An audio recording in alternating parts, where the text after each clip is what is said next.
This week on Celestial Ovation, we speak with Mother in Celestial Christiana Olawumi Ipadeola, the junior sister to Mother in Celestial Victoria Olushola George Nishobole, who was brought back to life from death by God through the founder of Celestial Church of Christ, late Reverend SBJ Oshofa. No Methodist no BBC.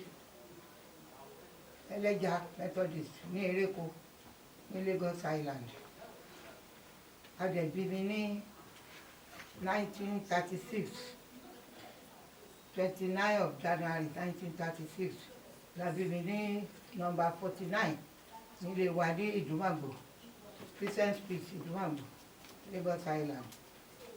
Mother in Celestial Ipadeola narrated how growing up was like with her sister. Àjíjọ dàgbà ní ilé kan náà níbi kan náà bí wá sí. Kò sẹ́nikẹ́ni tó jáde nínú wa. Àfìgbà tá a márì. Àjíjọ dàgbà ní láti kékeré tiwa títí àfìgbà tá a márì lájọ jáde. Ìjọ Methodist, ìjọ tó dáa ni náà. Àlè fẹ̀sì ṣeré. Tó bá ti di àárọ̀, kùtùkùtù báyìí láago 5 náà ti máa jí wa láti Ìdúmàgbò láti máa rìn dé church Ẹlẹ́ja dí Ereko. La máa lọ ṣe prayer meeting àárọ̀ a tún máa rìn padà bẹ́ẹ̀. So gbogbo ẹ̀sìn tí ìjọ Methodist ń ṣe pátápátá torí màmá wa ìyá àjọ ni bàbá wa àgbàjọ náà lòun náà. So kò sí ìsọfí wá sílẹ̀ ńbẹ̀ rárá. Ibẹ̀ la wà títí kó tó di pé Olúwa ní Speaking on her family's entrance into Celestial Church of Christ in 1954, she revealed how Mother in Celestial Olushola George was brought back to life, having died in the house after 3 months of sickness. In 1954, àsìkò yẹn sister mi sick. Ó sick yẹn fún bí oṣù mẹ́ta. Wọ́n wádìí àìsàn ṣe mọ̀ pé gbogbo Kristẹni ìgbà yẹn wọ́n ní babaláwo wọ́n ní kìnnìkìnnì tó ń lọ wádìí nǹkan lọ́dọ̀ wọn. Wọ́n wádìí àìsàn yìí títí ṣá àrójútu ẹ̀. Wọ́n bá gba dókítọ̀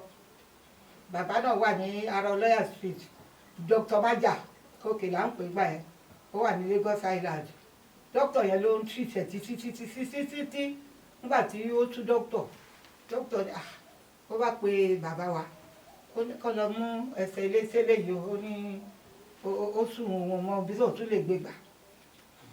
Àwọn náà bá bàbá wa àti màmá wa náà bá bọ́ síta ṣá. Wọ́n bá sà ní ẹgbà wọn lọ́rọ̀ kan ṣá gbogbo àwọn tí wọ́n mọ ọwọ́ yí padà wọ́n try títí pàbó ni gbogbo ẹ̀ bọ́ sí kò sí tó yanjú ra ẹlòmíì ò tiẹ̀ ní wá mọ́ wá kàn gba nǹkan lọ ẹlòmíì àgbẹ̀rún ẹlòmíì àgbàsàgbọ̀n ìmí ò tiẹ̀ ní wá mọ́ àṣàrẹ́ ní kankan ṣá bí Olúwa ṣe bẹ̀rẹ̀ iṣẹ́ ìyanu ẹ̀ nìyẹn. Nígbà tó dáa ṣe ṣá ó kàn díjọ́ kan láàrin oṣù mẹ́ta yẹn lórí pé wọ́n máa ń jí wa fún prayer meeting láràárọ̀. Náà bá jí ní òjì náà jí ní òjì wọ́n yí lọ yí bọ̀ títí lọ́kòjì wọ́n pariwo ẹgbà wá gbogbo èèyàn rọ́ wọlé ṣe pé lásìkò yẹn kò sí èrò púpọ̀ nílùú ní Lagos Island. Gbogbo èèyàn sàrọ̀ wọlé ṣá oní kankan mú wá eléyìí tó ní tiẹ̀ ń lé mú wá eléyìí tó ní tiẹ̀ ń lé mú wá tún sáré lọ pé àwọn tó ti bẹ̀ iṣẹ́ tẹ́lẹ̀ irọ́ ó lọ pátápátá ní láàrin ilé ọjọ́ yẹn bí ká ti wá ń sáré kiri ṣe rí lásìkò yẹn ṣe ọmọ pọ́n sẹ́ráfù kú wà sẹ́ráfù àwọn ti wà ju sẹ̀lẹ̀ lọ àwa ní sẹ́ráfù wòlíì ni Oǹdó là ń pè bùrọ̀dá Oǹdó là ń pè wòlíì ni ó máa ń ríran gan ó máa wá fún ní prayer lé tí òní ẹ bá ní ló wá sọ́njọ́ yẹn pé òun gbọ́ pàwọn aládùúrà kan wọ́n ti wọ̀lú báyìí o pé láti ọ̀nà àjàṣẹ́ ọ̀nà ìlú Ègùn lọ́hùn náà ti dé pé sísítà wa kan ló dẹ̀ sọ fún un kó jẹ́ kóun wá ẹni tó sọ fún un yẹn lọ́nà ló bá wá lọ níjọ́ náà ṣá ló bá kó pẹ́ kó tí ẹ̀ ju 10 minutes lọ torí àdúgbò náà ni ló bá wá lọ nìyẹn bá ní òun ọ̀la ni òun lọ pé yẹ Sunday pé kó pàdé òun wọ́n bá ṣàjọ lọ gbà tó máa fi dé wọ́n jọ dé ọba wọn ṣẹ̀ṣẹ̀ fẹ́ bẹ̀rẹ̀ sí àárọ̀ ni wọ́n nígbà tí wọ́n ti sọ fún wọn lọ́sọ̀pá pápá àti bàbá bàdà ọlọ́run kó fọ̀run kẹ́ wọn náà sọ fún wọn pé àwọn ti jíṣẹ́ fún àwọn kan gbà pé àwọn fún aláìsàn kan wípé àwọn oníkàwọn lọ gbé fúnra wọn wọ́n bá gbàdúrà sílẹ̀ náà yẹn bá wálé ni ó máa tó bíi wákàtí mélòó kan ṣá ni wọ́n bá dé wọ́n tó méje àwọn tó wá náà ni pápá ò tẹ̀lé wọn wá pápá ò ṣọ̀fà ò wá bàbá pásítọ̀ Abíọ́dún Bàdà olólìdí àwọn tíìmù yẹn wá àwọn méje ìyàwó ẹ̀ òun náà wà nù wọn mo ka gbogbo wọn ṣá Ọlọ́run kó fọ̀run ká gbogbo wọn torí gbogbo wọn ní mímọ̀ oyè yín mo ka gbogbo wọn Ọlọ́run kó fọ̀run kẹ́ gbogbo wọn ti lọ sinmi lọ́dọ̀ Jésù báyìí so wọ́n gbàtọ́ máa fi dé ọ̀dọ̀ wa wọn tiẹ̀ lè sọ̀rọ̀ à ń kí wọn lè sọ̀rọ̀ ṣẹ́ni wọ́n ti gun orí sẹ́ẹ̀fù wa báyìí orí sẹ́ẹ̀fù òkè pé kán lọ síbi tí ẹni tó kú síbẹ̀ wà gbogbo wọn kàn kó sínú ẹ̀mí ni pátápátá gba ọ méjèèje kì í ṣe dẹ̀ǹtẹ́ o ọ̀rọ̀ abẹ́ o gbogbo wọn kó sínú ẹ̀mí ni pátápátá nípa àkókò gbọ́ nǹkan tó ń sọ torí gbogbo bí ẹ̀mí ṣe ń sọ̀rọ̀ ńgbà yẹn ẹ̀ lè gbọ́ dáadáa kì í ṣe tìí sí tá à ń gbọ́ dáadáa yìí ẹ̀ lè gbọ́ dáadáa ẹ̀ ṣe déédéé mìíràn fi ń sọ̀rọ̀ ni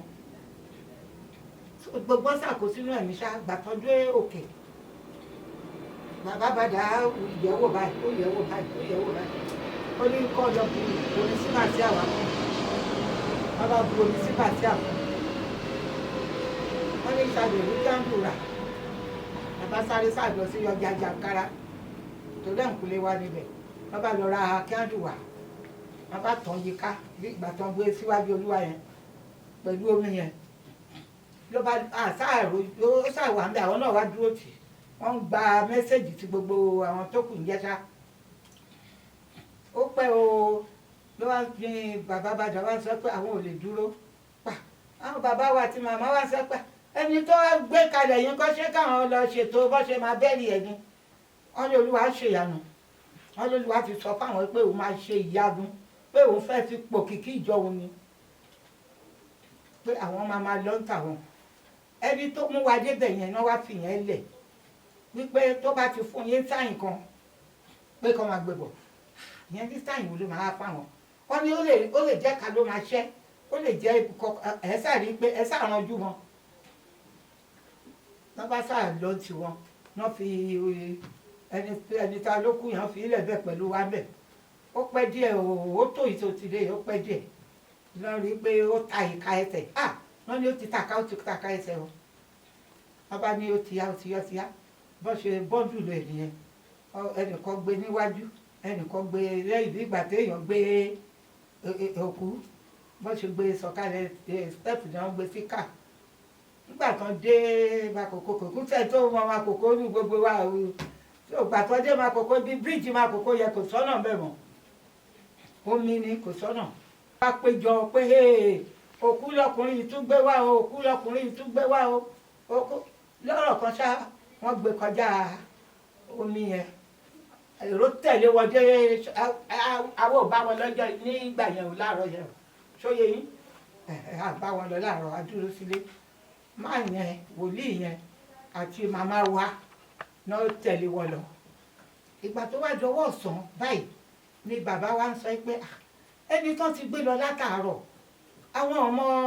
báwo ni ìrìn àjò náà ṣe rí pé wọn ò jẹun wọn ò ṣe kankan ká ṣe oúnjẹ kó mú wa débẹ̀ ìyẹn ni tó mú wa lọ yẹn pé kó mú wa débẹ̀ ká gbóúnjẹ lọ fún wọn wọn á sà jẹun látàárọ̀ bí ẹni tó mú lò lè jẹun ìyá tó tẹ̀lé wọn ńkọ́ ọmọ tó pọ̀ sẹ́yìn ńkọ́ á sà jẹun ọmọ tó pọ̀ sẹ́yìn á jẹun ìyá á jẹun bá a ṣe dìde nìyẹn ṣá la tẹ̀lé wọn bàtà dé Makoko wọ́n ti tì mọ́ yàrá òun nìkan ló wà náà yàrá tó wà yẹn a sá lọ rí papa welcome wa ó gbà wá lálejò ó ní ká fílẹ̀ bẹ́ẹ̀ gbàtà máa yọ gbogbo tí wọ́n rí ti lọ sí ọwọ́ rẹ̀ gbàtà máa yọjú wò ń bẹ̀ a rí wípé wọ́n ti gbé síwájú Olúwa wọ́n ti tan kándù yìí ká kò téèyàn kankan bẹ̀ nígbà tó máa wá di alẹ́ wòlíì Oǹdó tí mo sọ yẹn ó jẹ́ nìkan tó máa ń jẹ̀jà lọ yọjú ó rí i pé papa ò wọ ibẹ̀ yẹn kò ṣe kankan títí di alẹ́ gba tó bí ọwọ́ alẹ́ torí ilẹ̀kùn pẹ́ ṣúgbà yẹn ó wá tó bí ọwọ́ alẹ́ ló wá lọ yọjú a ti sun ọwọ́ kan darí ló wá lọ yọjú lórí pé òun rí bàbá yìí o pẹ̀lú àwọn mẹ́ta kan wọ́n sọ̀rọ̀ gbà yí Olúṣọlá ká níbẹ̀ ó ní òun máa débẹ̀ tó bá lọ kanlẹ̀kùn mọ́ pápá lórí ní pápá bá jáde gbogbo tí mo sọ yìí ilẹ̀ ti mọ́ lọ torí àtijọ́ ń sọ ni pé má kanlẹ̀kùn mọ́ wọn lórí nǹkan ilẹ̀ ti mọ́ lọ nígbà tó di ìdájí fún prayer meeting àárọ̀ ló lọ kanlẹ̀kùn mọ́ pápá jáde wá bàyẹ̀ ní kí ló dé ó ní òun rí yín tẹ́ ẹ wà nínú yàrá yìí ẹ̀yin àtàwọn mẹ́ta kan pápá ní òun kọ́ lórí o orí kóun ṣílẹ̀kùn ṣe bí ilẹ̀ yìí náà orí kóun ṣílẹ̀kùn pápá ní ẹ̀yin kọ́ lórí ó dà bàbá gbà tí wàhálà ẹ̀ pọ̀ pápá ní ó dà kí lorúkọ ẹ̀ pápá sọ fún pápá pé Olúṣọlá lorúkọ ẹ̀ ok pápá ní bàbá bá ṣí ilẹ̀kùn yẹn ó wá pè Olúṣọlá gbà tó bá pè lẹ́ẹ̀kẹta Olúṣọlá ló bá ní sáà tó wí yẹn ó dìde ni pápá ní máa bọ̀ ló bá ń bọ̀ lẹ́nu ọ̀nà gbà tó dẹ́nu ọ̀nà ní ibo lòun wà yìí ṣẹ́rí ibo lòun wà yìí tó wí yẹn màmá wa ó kàn ṣubú pẹ̀lú ọmọ tó pọ̀n sẹ́yìn ni ṣe ó yà lẹ́nu ọmọ tó pọ̀n sẹ́yìn náà olùṣọ́ àgùntàn ní Maryland Washington DC sìn ó kàn ṣubú ní pápá àárò ìyá yìí ṣe òun lọ́ bá fi gbé màmá pé kó lọ jókòó pé kò sí kankan so oúnjẹ táwa gbé lọ yẹn lóbìnrin ló jẹ́ kí Olúwa tọ́ mi sọ́nà jù lÓlúwa fi fà mí wọlé ṣùgbọ́n oúnjẹ táwa gbé lọ nígbà tí a wá lọ ṣe prayer rọ̀lẹ́ pápá ní gbogbo yẹn wọlé gbogbo àfihàn kò sí pé òwò sùkánà ò wọlé bẹ́ẹ̀ nígbà yẹn lábá wọlé lọ ṣe ẹ̀sìn ìrọ̀lẹ́ yẹn ibi tá a ti ṣẹ̀sìn yẹn lọ́lọ́run ti gba ìpè mí náà wọlé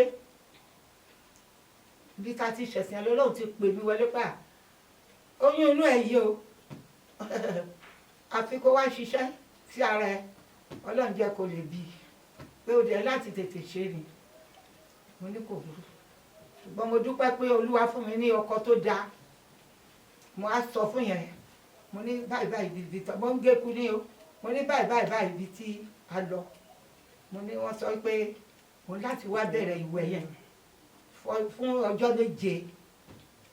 pé mo dẹ̀ fẹ́ lọ bẹ̀rẹ̀ lọ́la ìgbà yẹn à ń lo ìkòkò à ń lo gbogbo ẹ̀ tó tán òfin oríṣiríṣi dẹ́sìn kò sófin kankan kòkò wọ́n bá ní kí arrangement ìkòkò yẹn ọkùnrin dẹ̀ scarce lọ́dọ̀ wa ọkùnrin ò pọ̀ obìnrin ló ń sábà ṣiṣẹ́ àfi táwọn ègún bá dé níbi tí wọ́n ti lọ pẹja wọn lẹ́ẹ̀kọ̀ọ̀kan sábà rí ẹni bá wa ṣiṣẹ́ so bá ṣàwẹ̀ ìwẹ̀ yẹn nígbà tó di ọjọ́ keje bí mo ti gbà tí mo délé mo ń wẹ̀ mo ń padà lọ́lé mo béèrè lọ́wọ́ mo ní ṣọ́n bímọ síbẹ̀ yẹn wọ́n náà ń bímọ síbẹ̀ bí Olúwa ṣe fà mí wọlé nìyẹn ìgbà tí mo rí pé ọmọ ń mú mi ibẹ̀ ni mo gbà lọ́mí lọ sí hospital ìyanu dẹ̀ ń ṣẹlẹ̀ fún ọjọ́ mẹ́ta ni mo fi lébọ̀ kò dẹ̀ rẹ̀ mí egungun mi ń lé ní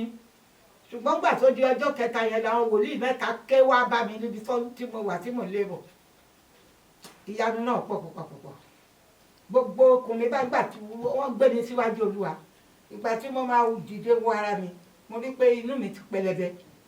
mo ní mo ti bímọ ni wọ́n bí ò tí ì bímọ wọ́n ní kó wọlé wọ́n bá bẹ̀rẹ̀ sí gbọ́n omi náà ń gbọ́n omi tó gbọ́n jáde ní ibi tí mo dùbúlẹ̀ sí ó ju korobá kan lọ wọ́n ní tó fi ṣiṣẹ́ burúkú fún ẹ bí Olúwa ṣe pọ̀ mi wọlé nìyẹn láti ìgbà tó lè ti pè mí wọlé mo dúpẹ́ lọ́wọ́ Ọlọ́run pé Sàtánì ò yẹ̀ mí lẹ́sẹ̀. Mother in Celestia Ipadeola also revealed the challenges she faced that made her to almost leave the church. Torí nígbà tí mo wọlé ó kọ́kọ́ tù mí lára pé mo bímọ yẹn nígbà tó máa fi di bí ọdún kejì gbogbo àdánwò oríṣiríṣi bẹ̀rẹ̀ ó di kí kéèyàn bímọ kọ́mọ máa yè ṣóyẹ kéèyàn bímọ kọ́mọ máa yè tí kì í ṣọmọ ọdún kan tí kì í ṣọmọ ọdún méjì gbà míì gbogbo kíní yẹn lọ bẹ́ẹ̀ yẹn nígbà tó wá di tọmọ 13 years kan mo ní tó ẹ kó ṣojú báyìí wọ́n ṣe ń gbọ́ ọmọ kúrò mo ní mi ṣèjọ ìran mo wá ti ní ọ̀rẹ́ kan tí yẹn tiẹ̀ máa ń bú ní pé ìrọ́jọ́ wo lẹ ṣe ẹ wọ bàtà wọn ò rí ìjọ yìí rí ayé làwọn rí sẹ́ráfù làwọn rí CAC wọ́n wọ bàtà mo ní ó ti àwa ti tó ojú wa ń tì mí mo ní èmi náà ṣèjọ ìran jàre ní bá fi ayé ìgbà yẹn ṣùgbọ́n náà kan là ní kò sí olówó kò sí tálákà wá sí ṣọ́ọ̀ṣì wọn tí bá rí bàbá bàdà tó wá mi wá màá sá pamọ́ ni màá ní kó sọ pé mi ì sílé nígbà yẹn lọ nígbà tó wá dijọ́ kan lọ́rẹ́ mi yẹn wá pè mí ó ní kí n gbọ́dọ̀ ó ní kí n jẹ́ òun fẹ́ mú mi lọ sọ́dọ̀ aláàfáà kan ó ní ọmọ abígi làwọn o ó ní àwọn kò ń ṣàfáà yẹ̀yẹ́ o àwọn àgbà àfáà ní nígbà yẹn gbogbo tí mo wí 1954 56 or 57 ṣá gbogbo tí mo wí ló ń lọ sí bíi 1970 kiri kan lọ́dọ̀ máa mú mi lọ síbẹ̀ mo ló jọ tíá la bá lọ sí ọ̀dọ̀ bàbá àfáà abígi ni ló bá mú báwa ti tọ kíándù sílẹ̀ yẹn náà bàbá yẹn tọ kíándù sílẹ̀ ló bá ní kí n mọ́wọ́ mi wá n bá mú ọwọ́ mi fún ló ní hà ó ní gbogbo àdánwò tó rí ó ní kàdára ló ti kọ́ wá ó ní kò dẹ̀ síbi tó lè yẹ sí ó ló máa pé o ó ní kò síbi tó lè yẹ sí ó ní o máa rí àdánwò yẹn ṣáà ní ó ní ṣé mo ríra mi bí mo ṣe wà ó lọ́lọ́run fún mi ní agbára tó jẹ́ wípé béèyàn jù mí sínú náà á jáde ó ní ṣùgbọ́n mo ní àdánwò ńlá ó ní béèyàn ó ní ṣé mo bá ṣe ń da omi sẹ́ẹ̀dì ẹ̀ torí mi mo rántí gbogbo nǹkan yẹn díẹ̀ lẹ́yìn ó ní ṣé mo rí pé béèyàn bá da omi sẹ́ẹ̀dì ẹ̀ sìn kò lè pa ó máa gbọ́ra pípé ó máa tún máa lọ ni ó ní bẹ́ẹ̀ ní láì fún mi rí o ó ní màá rí àdánwò ó ní ṣùgbọ́n tí bá faradà ó lára tù mí ó ní nǹkan kan ní ṣáàsì ni o ó ní òun ní nǹkan tóun lè fún mi ó ní tóun bá ní kóun fún mi ní nǹkan lò ó lọ́ kò lè ṣiṣẹ́ fún mi mo ní báwo ni o ṣe lè ṣiṣẹ́ tó lọ́kàn mi ti ṣí kò ní tẹ́lẹ̀ mo ní báwo ni o ṣe lè ṣiṣẹ́ ó ní tí bá bù sọ tó fún mi ní nǹkan tí mo dájú lábá sọ́fà ó ló máa bàjẹ́ mo ní kí ló dé ó lọ́lọ́run ò dá mi bẹ́ẹ̀ ó lólómi ni mí mo ní lọ́nà ó ní ṣé mo rí àwọn ìyá tó ń wọṣọ funfun tó ń káàkiri ọlọ́ṣun ó níbi tí wọ́n ti wá ó níbi tí ìgbàlà mi wà nìyẹn ó ní bí àwọn ọlọ́ṣun àwọn aláṣọ funfun yẹn ó ní níwájú ọlọ́wọ́ àtẹ̀yàn tí mo sọ yìí ó níbi tí ìgbàlà mi wà nìyẹn ó ní tí bá ti rí wọn ó ní kí n máa fún wọn ní nǹkan kó máa gbàdúrà fún mi ó ní tí bá dẹ̀ ní ìkòkò kí n gbé sí kọ́nà kan ní yàrá kí òkúta kí n fi sí kí n bomi sí kí n máa ṣàdúrà sórí ó rọrọ̀ mi bí omi ni o mo ní kí ni mo ti fẹ́ ṣe lé mo ń sọ sínú mi ni o mi máa tún máa tẹ̀lé àwọn ìyá tó ń tọrọ owó káàkiri mo ń ròyìn sọ́kàn mi ló á sọ pé tàbí tó bá dẹ̀ lè lọ síjọ àwọn aláṣọ funfun kó má lọ ṣe ṣọ́ọ̀ṣì ní ọ̀dọ̀ àwọn aláṣọ funfun ó níbi tí gbàlẹ́ wà nìyẹn kó máa wọṣọ funfun kó dẹ̀ máa lo omi oníbẹ̀yàn mí ẹ̀ báyìí olólùwẹ̀ mú rẹ̀ ni ṣọlá nígbà tó sọ yẹn ọ̀rẹ́ mi ya wá wojú ara wa torí yóò tiẹ̀ gbàtà ládùúgbò rárá a wá wojú ara wa a lè rẹ́rìn abáṣà àdákẹ́sà àṣà fún bàbá lówó àdìdí awálé bí mo ṣe ya lọ fọ sùtárà mi padà nìyẹn bí mo ṣe bẹ̀rẹ̀ sẹ̀lẹ̀ títí di wákàtí kí olúwa ò jẹ́ kẹsẹ̀ mi yẹ ṣùgbọ́n mo rí àmì ìwò tó yẹ o mo dúró gbà olúwa dẹ̀ pẹ̀lú mi ó dẹ̀ ṣẹ́gun fún mi ó dẹ̀ wà pẹ̀lú mi kò fi mí sílẹ̀ ṣọ́árí ọ̀rẹ́ mi tí mo sọ yẹn pé kò tiẹ̀ gba ti ìṣẹ̀lẹ̀ rárá òun náà mọ́tàṣẹ̀lẹ̀ tí a ní dè ní báyìí tí ó wà lọ́dọ̀ kò dín ní ṣọ́ọ̀ṣì ẹ̀ wà so bí olúwa ṣe ṣèyanu ní ayé mi ni mo bá dé bẹ̀ kò dẹ̀ tí ìṣètò ṣẹ̀ṣẹ̀ bẹ̀rẹ̀ ni. She also revealed the miraculous encounter she witnessed in the church. Iṣẹ́ ìyanu tí èmi fojú ara mi rí ní national quarter ní Makoko nígbà ayé Papa nígbà ayé Ìbàdàn títí di sìn ṣùgbọ́n kí n sọ láti 1954 tẹ́mi ti wọ ọjọ́ yẹn torí nígbà yẹn lọ́hùn bí ìgbà tá à ń gbé chọ́ọ̀chì yìí ṣóyè yín torí wọn ò ń fẹ́ ká lọ wọ́n ti mọ̀ pé tá a bá jáde tá a bá lọ ṣọ́ọ̀ṣì máa dá tó a máa ń lo bí ọjọ́ mélòó a lè lo bí ọ̀sẹ̀ mélòó níbẹ̀ ká tó lọ wọ́n bá gbé bàbá kan báyìí wá Òṣòdì bí bàbá náà ló jẹ́ kí ìjọ wà lóṣòdì wọ́n nǹkan tí kánsẹ́lọ̀ ọmọ bàbá 9 bàbá ẹ̀ ló mú jọ sí Òṣòdì nígbà yẹn dráìvà ni máa yẹn ni mẹ́bà wa yẹn Mákòókò lòun náà ń gbé so bóyá bí iṣẹ́ ìlú wa ti mọ bàbá náà bàbá yẹn yí ní orí pátápátá ni ó yí lórí iná bá gbede níjọ́ náà nígbà tó ń gbé bàbá dé ó wá wà lábẹ́ àbò gbogbo àjọ wà bẹ̀ ó wá gbé torí nígbà yẹn tí ó bá di wípé àwọn mọ̀lẹ́kà dé tó fẹ́ ṣiṣẹ́ wọ́n á sọ pé gbogbo aláìsàn pátápátá kó wọnú ṣọ́ọ̀ṣì kan lọ láì dàrú ẹ lọ gbéra yín síwájú Olúwa gbé wa síwájú Olúwa gbogbo ẹ tó bá wà bí agbá síwájú náà